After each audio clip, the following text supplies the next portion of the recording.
نحمده ونستعينه ونستغفره ونؤمن به ونتوكل عليه ونعوذ بالله من شرور أنفسنا ومن سيئات أعمالنا من يهد الله فلا مضل له ومن يضلل فلا هادي له أشهد أن لا إله إلا الله وحده لا شريك له وأشهد أن سيدنا ونبينا ومولانا محمدا عبده ورسوله أرسله ربه بالحق بشيرا ونذيرا وداعيا إلى الله بإذنه وسراجا منيرا صلى الله تعالى عليه وعلى آله وصحبه وبارك وسلم تسليما كثيرا أما بعد فأعوذ بالله من الشيطان الرجيم بسم الله الرحمن الرحيم لقد كان لكم في رسول الله أسوة حسنة لمن كان يرجو الله واليوم الآخر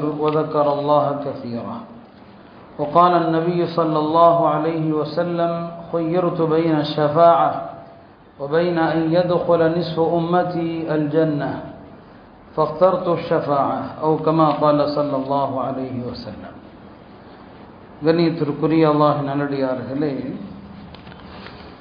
நாம் வாழுகிற இந்த காலகட்டத்தில் ரசூல் ஸல்லல்லாஹு அலைஹி வஸல்லம் அவர்களுடைய முன்மாதிரி, அவர்களுடைய வாழ்வு என்பது நமக்கு மிக அவசியமாக இருக்கிறது. ஏனென்றால் இன்றைக்கு இளைய தலைமுறை தவறான முன்மாதிரிகளை எடுத்துக்கொண்டு பொதுவெளியிலே செயல்படுவதை நாம் பார்க்கிறோம். மற்ற சமுதாயங்கள் அல்ல, நம்முடைய சமுதாயத்தை சார்ந்தவர்களுடைய செயல்பாடு. பெருமானார் ஸல்லல்லாஹு அலைஹி வஸல்லம் அவர்களை விட இந்த உலகத்திலே தலைமைத்துவத்திற்கு தகுதியான ஒருவர் இருக்க முடியுமா என்ன? அவர்களுக்கு அருகிலே கூட யாரையுமே வைத்து பார்க்க முடியாத ஒரு ஒப்பற்ற தலைவர் அவர்கள். இந்த உலகத்தினுடைய எந்த விஷயங்களுக்கும் ஆசைப்படாத, எல்லாமே அவர்களுக்கு இருந்தது, ஆனாலும் கூட அவர்கள் ஆசைப்பட்டது கிடையாது. நீங்கள் எந்த விஷயத்தில் வேண்டுமானாலும் பெருமானார் ஸல்லல்லாஹு அலைஹி வஸல்லம் அவர்களை ஒரு முன்மாதிரியாக காட்டலாம். அவர்களுடைய முன்மாதிரி இல்லாத எந்த விஷயங்களும் கிடையாது. எனவே இந்த நேரத்திலே நாம் மீண்டும் மீண்டும் அவர்களுடைய வாழ்க்கையை, அவர்களது நற்குணங்களை அறிய நாம் கடமைப்பட்டிருக்கிறோம்.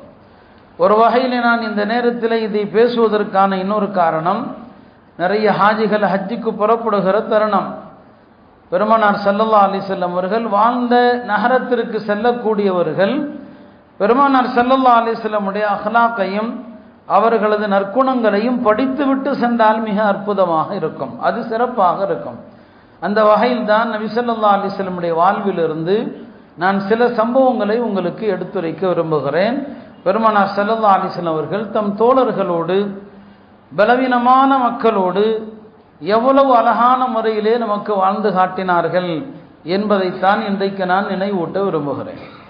மிக்தாத் இப்னு அஸ்வத் என்கிற ஒரு சஹாபி ஆரம்பமாக மக்காவிலிருந்து ஹிஜ்ரத் செய்து மதீனா வந்த தோழர்களிலே அவரும் ஒருவர். அவருக்கு நடந்த ஒரு அழகான நிகழ்வை அவரே சொல்கிறார். கடுமையான பசி அவருக்கும் அவருடைய 2 தோழர்களுக்கும். பசி தாங்க முடியாத அளவுக்கு, எந்த அளவுக்கு பசின்னு சொன்னால் அவரே சொல்கிறாரு, கடும் பசினால எங்களுடைய பார்வை போயிடுச்சு. பசியில் சில நேரங்களில் கண் பார்வை மங்கி போயிடும். கடுமையான பசியினால காதுகள் கூட கேட்கல. சஹீஹ் முஸ்லிம்ல வரக்கூடிய அறிவிப்புல அவரே சொல்றாரு, சஹாபாக்கள் எவ்வளவு கடுமையான பசியில அவதிப்பட்டிருக்கிறாங்க. பசியில பார்வை தெரியல, பசியில காதுகள் கூட எங்களுக்கு கேட்கல. இந்த நிலையில நாங்க 3 பேரும் சஹாபாக்கள்கிட்ட யாராவது சாப்பாடு கொடுக்க மாட்டாங்களா என்று நபித்தோழர்கள்ட்ட வந்து எங்க பசியை சொல்லி பார்த்தோம். யாருமே அழைச்சிட்டு போகல. ஏன்னா எல்லார் வீட்லையுமே வறுமை தான், பெரிய அளவில் யார்கிட்டையுமே கிடையாது. இந்த நிலையில் நாங்கள் நபி ஸல்லல்லாஹு அலைஹி வஸல்லம் அவங்கள்ட்ட வந்து சொன்னோம், யா ரசூலல்லாஹ், கடுமையான பசியில் நாங்கள் கஷ்டப்படுறோமேன்னு சொல்லி. அப்போ நபி ஸல்லல்லாஹு அலைஹி வஸல்லம் சொன்னாங்க, அப்படியாப்பா, இங்கே 3 ஆடுகள் இருக்குது, நீங்கள் எல்லாம் அங்கே தங்கிக்குங்க, மஸ்ஜிதில் தங்குங்க. இரவு நேரத்தில் இந்த 3 ஆட்டையில் பாலை கறந்து அதை 4ஆ பிரிங்க. 3 பேர் நீங்கள் குடிங்க, அதில் ஒரு பங்கு எனக்கு வச்சிருங்க. இப்படி இந்த ஆட்டினுடைய பாலை குடித்து 4 பேரா குடித்துக் கொள்வோம், நீங்க இங்க தங்கிருங்கன்னு சொல்லிட்டாங்க. மிக்தாத் இப்னு அஸ்வத் சொல்றாங்க, நாங்கள் இரவு நேரம் ஆனதும் அந்த ஆட்டினுடைய பாலை கறப்போம், அது 4ஆக பிரித்து நபி ஸல்லல்லாஹு அலைஹி வஸல்லம் அவங்களுக்கு அவர்களுடைய வீட்டு பாத்திரத்தில் ஊற்றி வச்சிருவோம். மீதி 3 நாங்கள் 3 பேரும் குடிச்சிருவோம். குடிச்சிட்டு நாங்கள்லாம் படுத்துருவோம். நபி ஸல்லல்லாஹு அலைஹி வஸல்லம் அவங்க பள்ளிக்கு வருவாங்க. அப்படி வரும்போது தூங்கிட்டு இருக்கிற யாரையும் எழுப்பாதவாறு, யார் உறங்காமல் இருக்கிறாங்களோ அவங்களுக்கு மெதுவாக சலாம் சொல்லுவாங்க.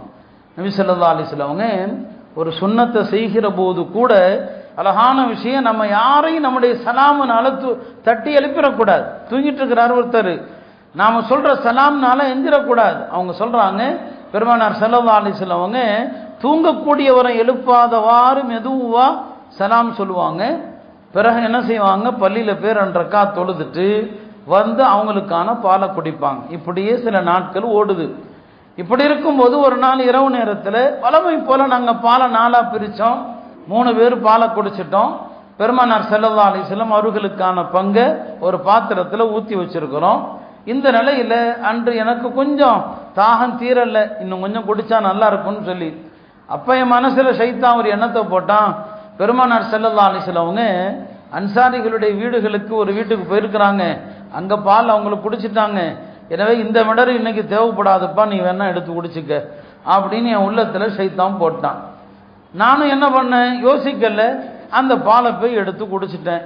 பால் உள்ளே போன பிறகு குற்ற உணர்ச்சி வருது. ஷைத்தான் எப்போதுமே பாவத்தை செய்யுமாறு தூண்டி விட்டு அதுக்கப்புறம் ஷைத்தானே நம்மளை திட்டுவான்.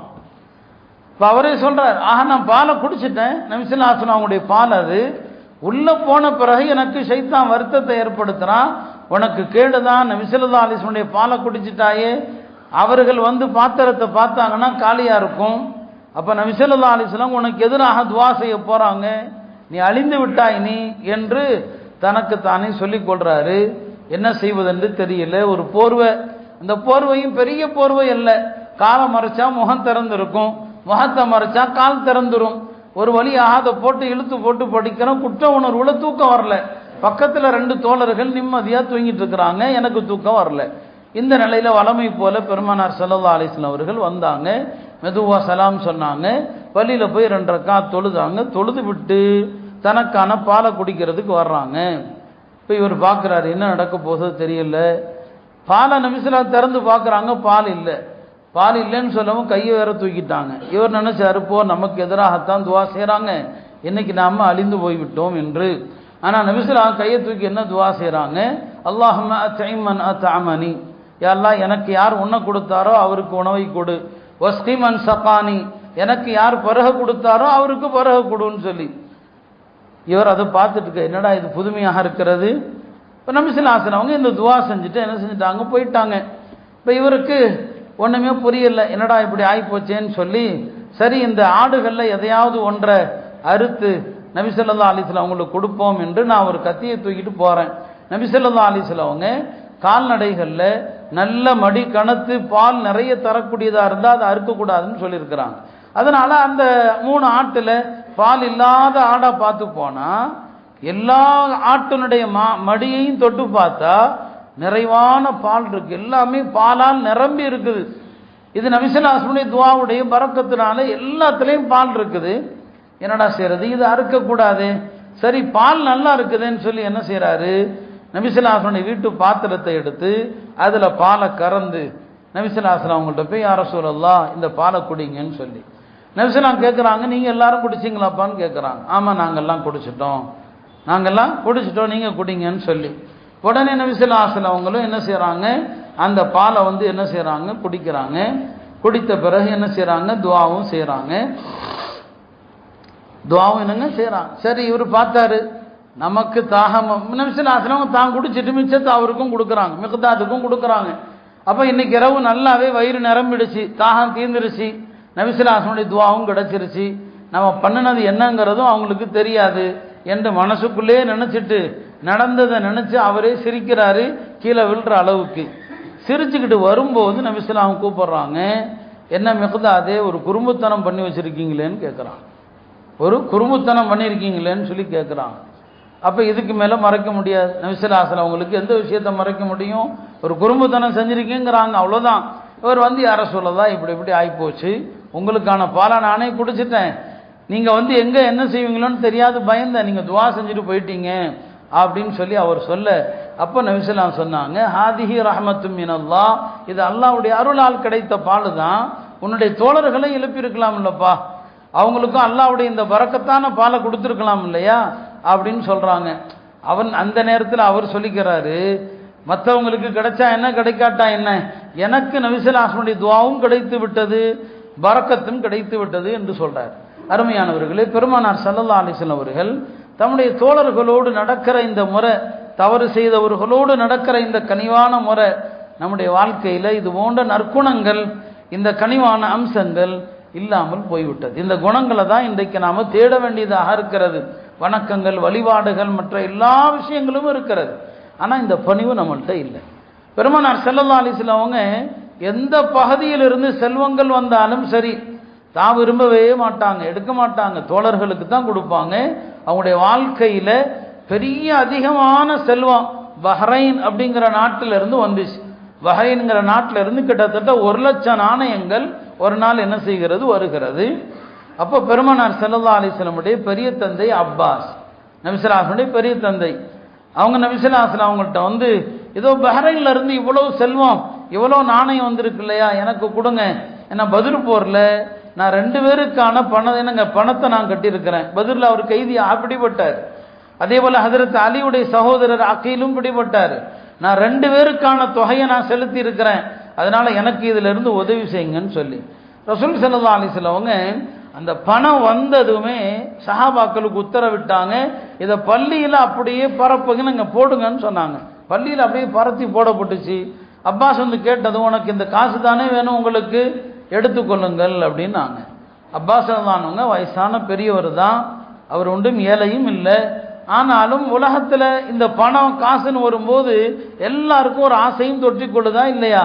அப்பாஸ் தான் என்ன செய்கிறாங்க, நிறைய அல்றாங்க, தேவைக்கு மேலே என்ன செய்கிறாரு, அல்றாரு. எல்லாத்தையும் அள்ளி ஒரு மூட்டையில் போட்டால் இப்போ அவரால் தூக்க முடியல. அப்பாஸ் தூக்க பார்க்குறாங்க, தூக்க முடியல. நபி ஸல்லல்லாஹு அலைஹி வஸல்லம் அவங்கள்ட்ட சொல்கிறாங்க, உங்கள் தோழர்களில் யாரையாவது கொஞ்சம் தூக்கி ஏற்றி விட சொல்லுங்களேன்னு சொல்லி. அதெல்லாம் கிடையாது, இவ்வளோ எடுத்தீங்கல்ல நீங்களே தூக்குங்கன்னு சொல்லி திரும்பவும் கேட்குறாங்க, யாரையாவது சொல்லுங்க, கொஞ்சம் தூக்கி விட சொல்லுங்க. முடியாது. 3வது தடவை சொல்கிறாங்க, சரி நீங்கள் மகன் தானே, நீங்கள் தூக்கி விடுங்க, நீங்கள் தூக்கி விடுங்கன்னு சொல்லி. நபி ஸல்லல்லாஹு முடியாது, உங்களால் எவ்வளோ முடியுமோ தூக்கிட்டு போங்க. பார்க்குறாரு, ஆஹா எந்த வகையிலையும் ஒத்துழைக்க மாட்டாங்க போல் தருது. என்ன செய்கிறாங்க, கொஞ்சத்தை எடுத்து போடுறாங்க. கொஞ்சத்தை எடுத்து போட்டு தூக்கி பார்க்குறாரு, அப்பையும் தூக்க முடியல. அப்புறம் இன்னும் கொஞ்சத்தை எடுத்து போட்டுட்டு அதை தூக்கிட்டு போகிறாங்க. ஹஜ்ரத் அனஸ் சொல்கிறாங்க, நபி ஸல்லல்லாஹு அலைஹி வஸல்லம் அப்பாஸ் ரலியல்லாஹு அன்ஹு அவர்கள் அந்த பண மூட்டையை தூக்கிட்டு போகிறத பார்த்துக்கிட்டே இருக்கிறாங்க. ஒரு பெரியவருக்கு இவ்வளோ ஆசையான்னு சொல்லி பிறகு சொல்கிறாங்க, அந்த வந்த அந்த நாணயங்கள் எல்லாம் வெள்ளி நாணயங்கள், 1,00,000 வெள்ளி நாணயங்கள்.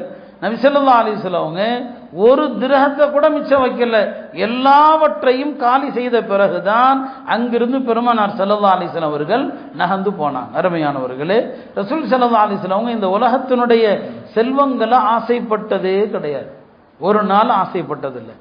இன்றைக்கு நான் சொல்லக்கூடாது, ஆன்மீகங்கிற பேரில் ஏமாற்றுதல் நிறைய நடக்குது. ஆன்மீகவாதிகள் தான் நிறைய ஏமாத்துறாங்க. நான் அடிக்கடி சொல்லுவேனா இல்லையா, குர்ஆன் மட்டும்தான் ஆன்மீகத்தின் பெயரில் ஊழல் செய்கிற ஒரு கூட்டத்தை காட்டியது. ஆன்மீகத்தின் பெயரில் யூத குருமார்கள், கிறிஸ்தவ மத குருமார்கள், அவன் ஆன்மீகத்தின் பெயரில் மக்களை எப்படியெல்லாம் சுரண்டான். ஏன்னா உலகத்திலேயே மக்களை லேசா ஏமாத்துறதுக்கான லேசான வழி ஆன்மீகத்தை சொல்லி ஏமாத்துறது தான். இதுல நல்ல ஏமாத்தலாம், இதுல ஏமாறுற கூட்டமும் இருப்பான், எல்லா மதத்திலையும் இருப்பான். இந்த ஆன்மீகத்தை சொல்லி நல்லாவே ஏமாத்தலாம். பெருமானார் ஸல்லல்லாஹு அலைஹி வஸல்லம் அவர்கள் ஒரு பிட்டு கூட அப்படியான ஒரு சந்தேகம் வருவது போல அவங்க நடந்ததே கிடையாது. ஏன்னா எதையுமே வச்சதில்லை, ஒரு திரகம் கூட அந்த இடத்துல இல்லை. எல்லாம் கண்முன்னால பள்ளிவாசல்ல எல்லாத்தையும் பரப்பி வைக்கிறாங்க. யாருக்கு வேணும் எடுத்துட்டு போ, யாருக்கு வேணும் எடுத்துட்டு போ, ஒன்றை கூட எடுத்ததில்லை. இப்படித்தான் அவர்களுடைய ஹலீஃபாக்கள், ஹஜ்ரத் சையதுனா அபூபக்கர், உமர் எல்லாம் அப்படித்தான் இருந்தாங்க. ஒவ்வொரு அபூபக்கருடைய காலத்திலையும் அப்படிதான். வெளியிலிருந்து நாணயங்கள் வருது, அபூபக்கர்தானவங்க பெருமானாருடைய அதே சுன்னத்தை பள்ளிவாசலில் இந்த தங்க காசை பூரா பரப்புங்கன்னாங்க. யாருக்கு வேணும் எடுங்கன்னாங்க. ஜாபிர் வந்து சொன்னாரு, அபூபக்கர் அவர்களே, நபிஸலாக எனக்கு வாக்குறுதி கொடுத்தாங்க, உனக்கு இந்த நாட்டிலிருந்து பணம் வந்தால் கொடுப்பேன்னு சொல்லி. நீங்க இப்ப ஆட்சியில் இருக்கீங்க, கொடுங்க, எடு எடு எடு, 2 கை நிறைய எடு, எவ்வளவு வேணாலும் எடு. நான் எடுத்து எண்ணி பார்த்தா 500 காசு இருந்துச்சு. பிறகும் அபூபக்கர் சொன்னாங்க, இன்னும் எடு, இன்னும் எடு. இப்படிதான் அந்த ஹலீஃபாக்களும் இருந்தாங்க. பெருமானார் ஸல்லல்லாஹு அலைஹி வஸல்லம் உடைய அதே அடிச்சுவட்டில் இருந்தாங்க. அவங்க எடுக்க மாட்டாங்க, மக்களுக்கெல்லாம் அள்ளி கொடுப்பாங்க. அருமையானவர்களே, இந்த துனியா, இந்த அற்ப காசுக்காகத்தானே இன்றைக்கு உலகத்தில் எல்லா பிரச்சனைகளும் எல்லா சச்சரவுகளும் இந்த காசுக்காக தான். அல்லாஹ்வுடைய திருத்தூதர் ஒரு நாளும் இந்த காசை விரும்பினதே இல்லை. இந்த காசை கேவலமாக தான் பேசுவாங்க, இந்த பணத்தை கேவலமாக பேசுவாங்க. ஆனால் இந்த பணம் எப்படி வந்தாலும் நாம் எடுக்கிறோம். அரசியல்வாதி கொடுத்தா, ஓட்டுக்கு பணம் கொடுத்தா அதையும் வாங்குகிறோம். அதில் எல்லாம் ஹலால் ஹராம் இல்லை. அதெல்லாம் நம்ம சாக்கு போக்கு வேற. நம்ம காசை தான் அடித்து வச்சிருக்கிறான், அவன்கிட்ட இருந்து வாங்கினா என்ன தப்பு? என்ன கொடுத்தாலும் இருக்கிறவன் இல்லாதவன், பணக்காரன் ஏழை, எல்லாருமே இப்படி போய் என்ன செய்யறோம்? ஓட்டுக்கு காசு வாங்குறோம். ஹராம் ஹலால் பார்க்கறது இல்லை. அல்லாஹ்வுடைய தூதருடைய வாழ்க்கை அப்படியே இருந்துச்சு. எல்லாம் அவங்களுக்கு கிடைச்சாலும் சரி, எதுவுமே வேண்டாம் என்றுதான் அவங்க இருந்தாங்க. அருமையானவர்களே, தனக்கு அவ்வளவு எளிமையை தேர்ந்தெடுப்பாங்க. ஆனா தோழர்கள் கஷ்டப்படுறதை பொறுத்துக்கொள்ள மாட்டாங்க. தான் கஷ்டப்படுவாங்க, தன்னுடைய சிரமங்கள் எல்லாவற்றையும் எடுத்துக்கொள்வாங்க. ஆனா தோழர்கள் எல்லாருக்கும் பரிவாகத்தான் இருப்பாங்க. பொதுவாக தலைவர்கள் யாரு? ஒரு கூட்டத்தில் தலைவர்கள்லாம் முன்னால போவாங்க, தொண்டர்கள் பின்னால போவாங்க. நபி ஸல்லல்லாஹு அலைஹி வஸல்லம் பழக்கம் என்ன? கூட்டத்தில் பின்னால தான் வருவாங்க. பின்னால வரக்கூடிய பலவீனமான மக்கள், பின்னால பலவீனமானவங்க இருக்கிறாங்க இல்லையா, அந்த மக்களோடு தான் எப்போதுமே நபி ஸல்லல்லாஹு அலைஹி வஸல்லம் வருவது அவங்களுடைய பழக்கம்.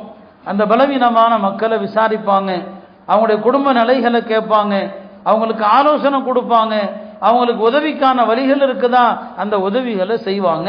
இதான் அல்லாஹ்வுடைய தூதருடைய வாழ்க்கை. ஜாபிர் அவங்களை பற்றி நான் பல முறை சொல்லியிருக்கிறேன். அவங்களுக்கு நபி ஸல்லல்லாஹு அலைஹி வஸல்லம் எப்படியெல்லாம் அவருக்கு உதவிகள் செஞ்சாங்க என்பதை பல முறை நான் உங்களுக்கு சொல்லியிருக்கிறேன். அவங்களுடைய தந்தை இறந்த பிறகு நிறைய கடன்கள், ஏகப்பட்ட கடன்கள் ஜாபிர் உங்களுக்கு இல்லையா. கடன் கொடுத்தவர்கள் எல்லாம் நிற்கிறாங்க.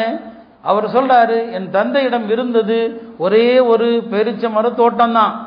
அதுல வரக்கூடிய பல்லாண்டு விளைச்சல்களை வித்தா கூட, பல வருஷங்கள் அந்த பேரிச்ச மரங்களை வித்தா கூட என் தந்தையின் கடன்களை அடைக்கவே முடியாது. அவ்வளவு கடன். இப்போ ரசூல் ஸல்லல்லாஹு அலைஹி வஸல்லம், நாம இன்றைக்கு கடனாளிகள், யாராவது சமூகத்தில் அடிப்படையான தேவைக்கு கடன் வாங்கி கஷ்டப்படுவான், அவங்கள குறித்து நாம அக்கறைப்படுறது இல்லை.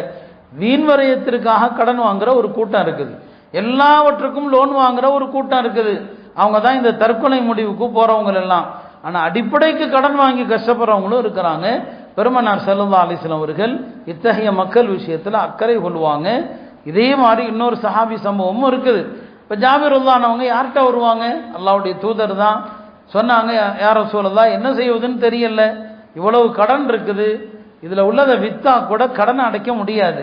எல்லாருமே கேட்குறாங்க, நீங்க கொஞ்சம் பரிந்துரை செய்யுங்க. நபி ஸல்லல்லாஹு முதல் கட்டமா என்ன செய்யறாங்க? எப்பா, இருக்கிற பழங்களை எல்லாரும் எடுத்துக்குங்க, அவருடைய தந்தையை மன்னிச்சிருங்க, இருக்கிற பழங்களை எடுங்க, அவருடைய தந்தை தானே கடன் தரணும், மன்னிச்சிருங்க. ஏன்னா இதான் முறை. ஒருத்தர் இறந்துட்டாருன்னா வாரிசுகள் என்ன பண்ணணும்? யாராவது பெரியவங்களை வைத்து எப்பா அவருடைய கடன்களை மன்னிச்சிருங்க, இருக்கிறத வாங்கி கொள்ளுங்க. நபி ஸல்லல்லாஹு அந்த நடைமுறை தான் செய்யறாங்க. அவருடைய தந்தையை மன்னிச்சிருங்க, இருக்கிறத எடுத்துக்கங்க. ஆனா கடன் கொடுத்தவர்கள் அதற்கு தயார் இல்லை. கடன் கொடுத்தவர்கள் தயார் இல்லைன்னா சட்டப்படி திணிக்கலாம் முடியாது. நபி ஸல்லல்லாஹு அலைஹி வஸல்லம் யாரையும் அப்படி சட்டத்திற்கு மாற்றமா திணிக்க மாட்டாங்க. இப்ப என்ன செய்யறது? அவங்க தயார் இல்லை, இல்லை நாங்க கொடுத்தது எங்களுக்கு வந்துதான் ஆகணும். நபி ஸல்லல்லாஹு அலைஹி வஸல்லம் சொன்னாங்க ஜாபிர் இடத்துல, சரிப்பா நாளை காலையில வா. மறுநாள் காலையில வந்தார். நபி ஸல்லல்லாஹு அலைஹி வஸல்லம் அவங்கள கூப்பிட்டுட்டு தன்னுடைய தோட்டத்துக்கு போனார்.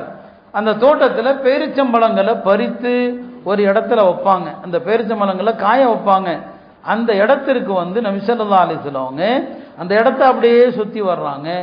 பிறகு இன்னொரு இடம் அதே மாதிரி பேரிச்சம்பழங்கள் வைக்கப்படுது, அந்த இடத்த அப்படியே சுற்றி வர்றாங்க. எங்கெல்லாம் பேரிச்சம்பழங்களை உலர வைப்பாங்களோ அங்கெல்லாம் அப்படியே ஒரு சுற்றி வர்றாங்க. சுற்றி வர்றதான் எல்லாருக்கும் தெரியும். ரசூல் ஸல்லல்லாஹு அலைஹி வஸல்லம் சுற்றி துவா செய்கிறாங்க. இப்போ ஜாபிரை கூப்பிட்டு சொன்னாங்க, எப்பா இந்த ஆளுகளை கடன் கொடுத்தாங்கல்ல, எல்லாரையும் கூப்பிடு, எல்லாருக்கும் எவ்வளவு இருக்குதோ எடுத்து கொடுங்கிறாரு. எல்லாரும் வந்தாங்க, எல்லாருக்கும் கொடுத்துக்கிட்டே இருந்தாங்க. கொடுக்க கொடுக்க வந்து கொண்டே இருக்குது. சொன்னாரு, நான் எல்லாருடைய கடன்களையும் அந்த பேரிச்சம்பழத்திலிருந்து கொடுத்து முடித்து விட்டு மிச்சத்தை பார்க்கிறேன், மிச்சம் இருக்குது. அவருடைய அளவுல சொல்லுவாரு 17 வசக் இருக்குதுன்னு சொல்றாரு. நபி ஸல்லல்லாஹு அலைஹி அவங்க எவ்வளவு அக்கறை, அந்த துவா தான், அந்த துவாவுடைய பரக்கத்து தான்.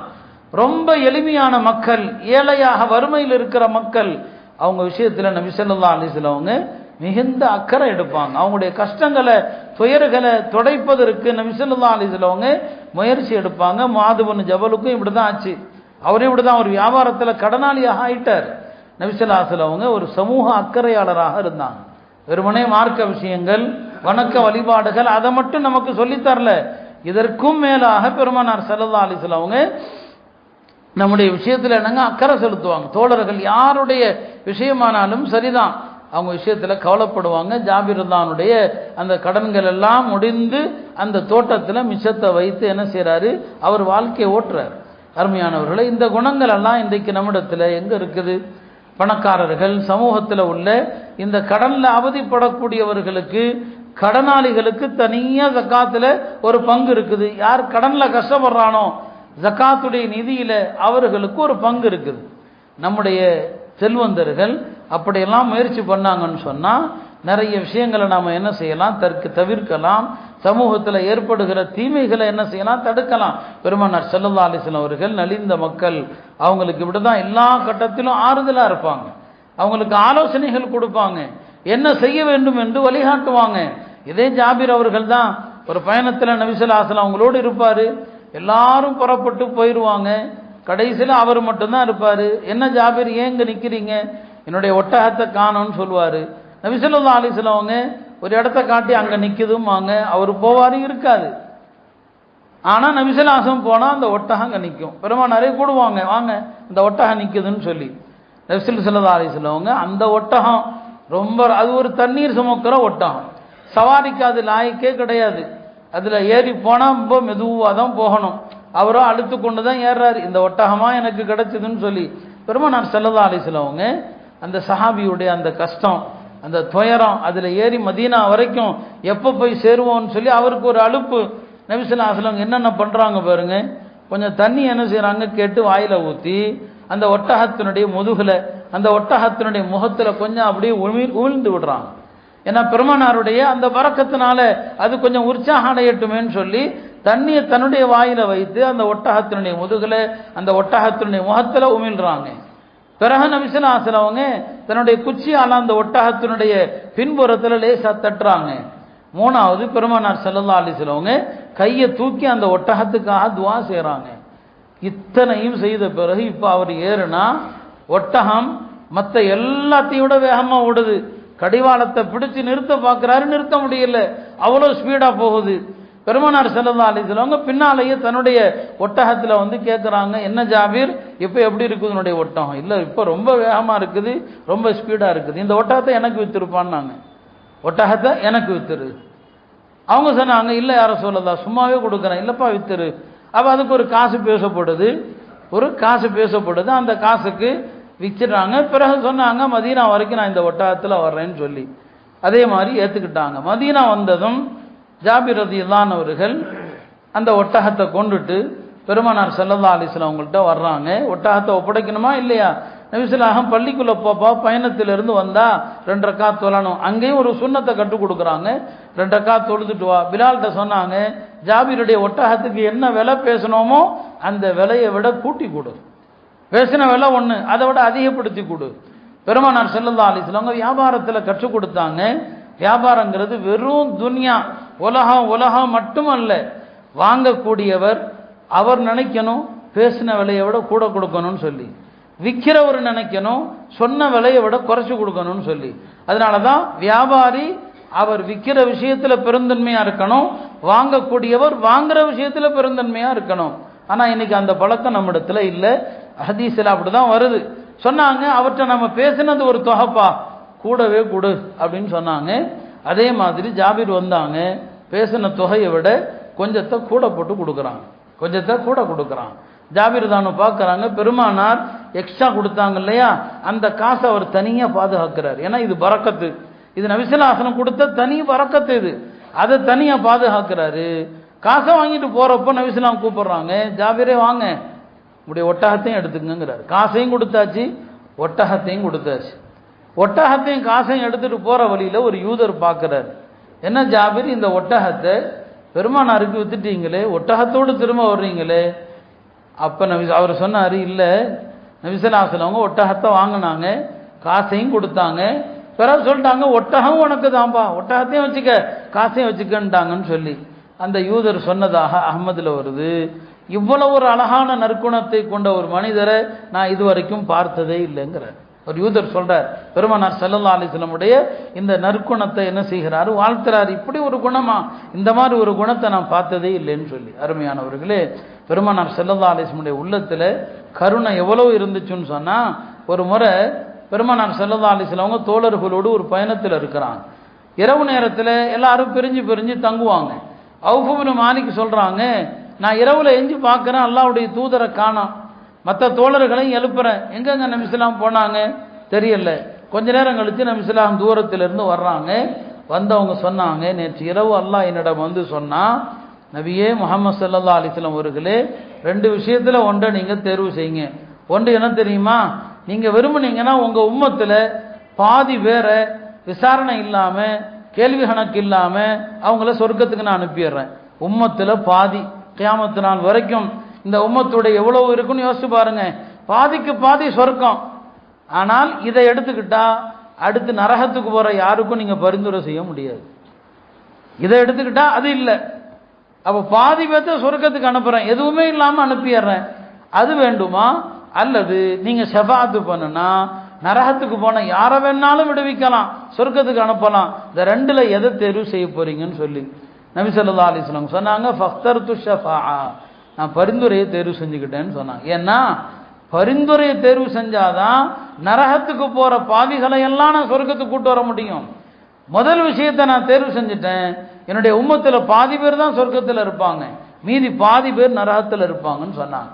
இது அல்லாஹ்வுடைய தூதருடைய அந்த கருணை குணம் அது. எனவே அருமையானவர்களே, இன்றைக்கு நமக்கு தேவை இந்த உள்ளம்தான், இந்த பண்பட்ட உள்ளம். அல்லாஹ் சொல்லுகிற இந்த கல்ப சலீம் தான் இந்த உம்மத்துக்கு தேவையே தவிர, பல்வேறு பிரச்சனைகள் பல்வேறு சிக்கல்கள் இருக்கிற நமக்கு அல்லாஹ்வுடைய தூதருடைய இந்த வாழ்க்கை தான் எல்லா வகையிலும் முன்மாதிரி. அந்த நற்குணத்தை தான் அல்லாஹ் நீங்கள் பின்பற்றுங்கள், அவர்கள் தான் உங்களுக்கு அழகிய முன்மாதிரி இருக்குதுன்னு சொல்றான். எனவே நற்குணங்கள் தான் ஒரு மனிதனை மறுமையில மிக அதிக அளவுல உயர்த்த பயன்படுமே தவிர வணக்க வழிபாடுகள் அல்ல. எல்லாம் அல்ல அல்லாஹ் பெருமானார் ஸல்லல்லாஹு அலைஹி வஸல்லம் அவர்களுடைய அழகான வாழ்க்கையை, அழகான நற்குணங்களை தேர்வு செய்து அதை பின்பற்றக்கூடிய தௌஃபீகை தந்தல்வானாக. வாஹிரு தஅவானா அல்ஹம்துலில்லாஹி ரப்பில் ஆலமீன்.